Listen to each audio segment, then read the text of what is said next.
The overtime issues and audit. Yes, Chair Waits, this was also my item.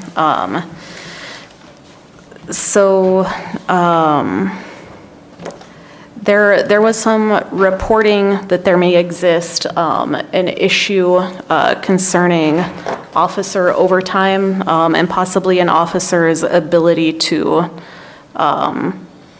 account for more hours in a day when billing than may exist. The city is conducting an audit, and I think it fits within the four corners of our governing instrument to review the audit in order to determine whether or not the CPOA should engage in a long-term planning process through which it should identify major problems or trends. So I'm making a motion that we request a copy of the completed audit from the city, review that, and then get a report from the CPOA, which would help inform us as to whether or not this is an issue we should track, do some data analysis around, and potentially make a recommendation on.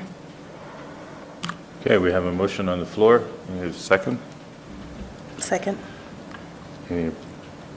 So I want to make sure I understand. So you're saying that this article that was in the paper, you want the audit of this particular officer's hours, correct?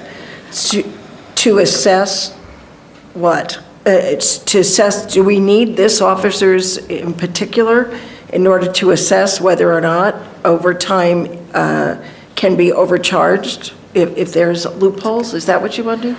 Well, it seems like that might be a good starting point, just because the city is already going to do an audit, and I don't know, but I assume that it will be independently conducted using like an independent consultant.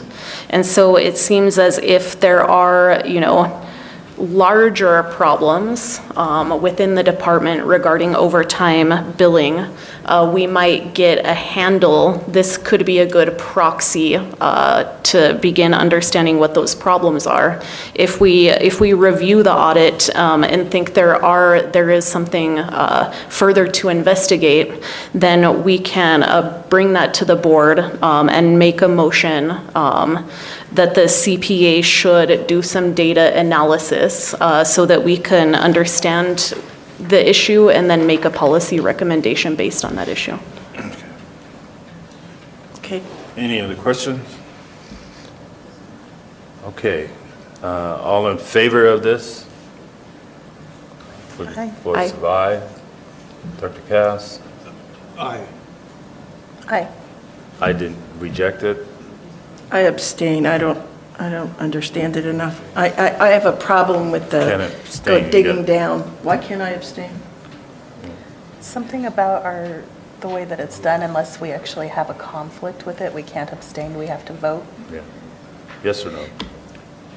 Well, then I just think if we are concerned about overtime issues, we shouldn't be digging on an individual officer. I just think like with traffic, when we asked for the traffic study, we weren't looking for information about a particular accident. We were trying to understand the issue itself. So what I hear is that we'll dig down on this officer and see if there's an issue. And I'm uncomfortable with that, so I'm going to say no. I have to agree with her with it. This says Officer D.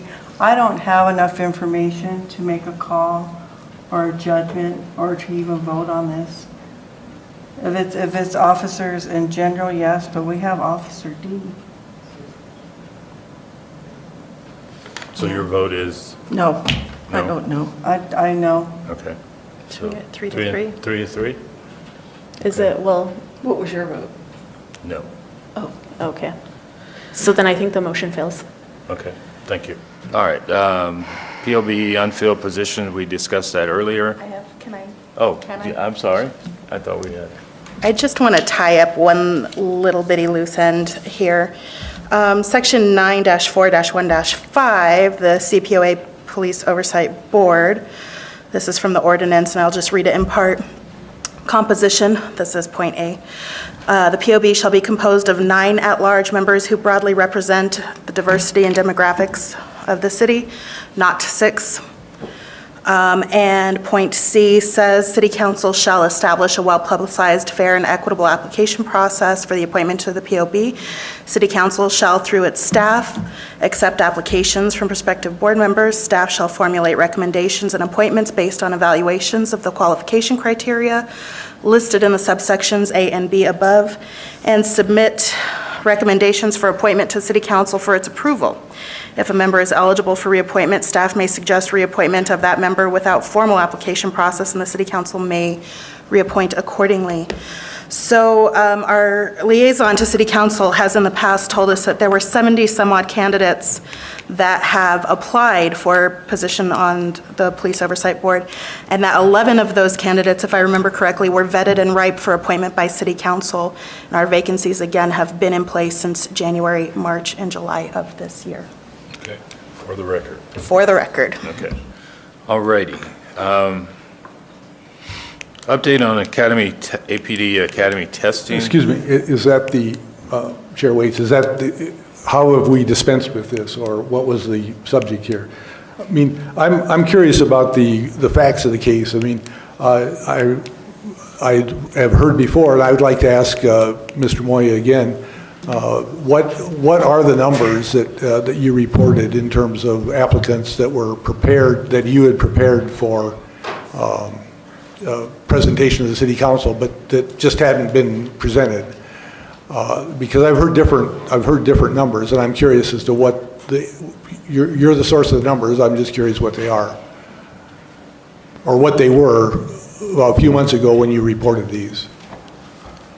Chairman Waits, Board Member Cass, without having the exact numbers in front of me, we probably have about close to 70 applications in, 70 names. There's about 11 that haven't not been reviewed yet. All the other ones have been reviewed and are kind of in the hopper. But there's about 11 that have not been reviewed yet.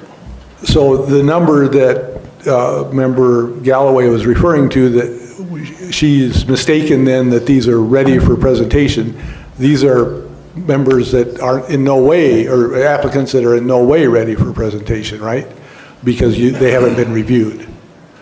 So does that mean that there are 59 who have been reviewed, and at what state are they in terms of being recommended to the council? How many of those have you found to be appropriate for the council? Because it seems to me that that's what we're talking about, the numbers are. Chairman Waits, Board Member Cass, yeah, so there would be, around the 59 that have been reviewed. And I mean, it's hard to say suitable for appointment at the moment, because we have to go in and look at all the factors that go into the appointment by the ordinance, by race, gender, and all those things kind of come into play. So it's not there's somebody at the top of the list and they're the next person to be appointed. There's just kind of those other factors by the ordinance that we have to follow to make those appointments. But does that imply that there is a list of prioritized candidates who might be acceptable to the council? Chairman Waits, Board Member Cass, yes. Okay. Thank you. Okay.